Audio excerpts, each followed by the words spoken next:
Okay, another solution stoichiometry problem here. An unknown mass of copper metal completely dissolves in nitric acid to produce 78.41 liters of nitrogen dioxide gas at STP. So 78.41 liters of nitrogen dioxide, so we should maybe write that out, NO2, at STP. Ooh, interesting. Right, so what does this tell us? It's nitrogen dioxide gas, and we're told STP. That's a hint. 273.14, sorry, 15 Kelvin, 1 atm. So it looks like we're dealing with not just solutions, but we also have a gas here.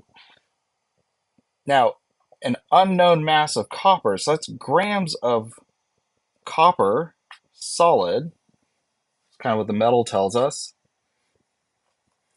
How many grams of copper were dissolved? So we're going to solve this mystery. How many grams of copper were dissolved?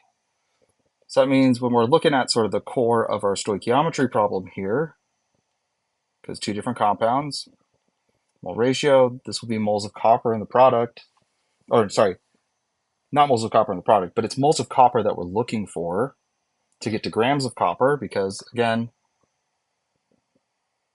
molar mass, I can calculate the grams of copper if I know the moles of copper, and I can calculate the moles of copper if I can find the moles of nitrogen dioxide, which is actually one of the products. So nitrogen dioxide and copper, these are the ones we're converting between.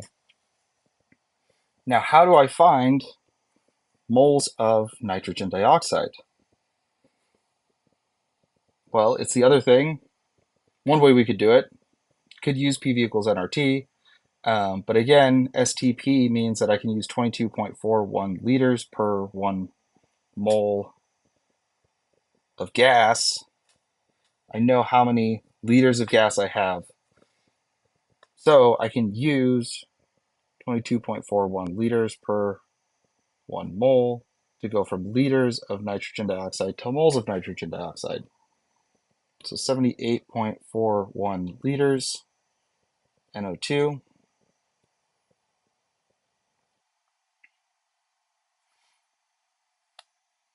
And then I want to cancel out liters. 22.41 liters goes to the bottom. 1 mole on top.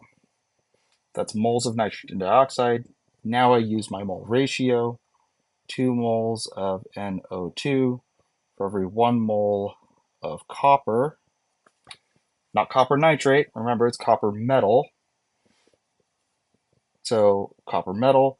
Now if I know the moles of copper metal, I just need the molar mass, which is directly from the periodic table. No calculations there needed.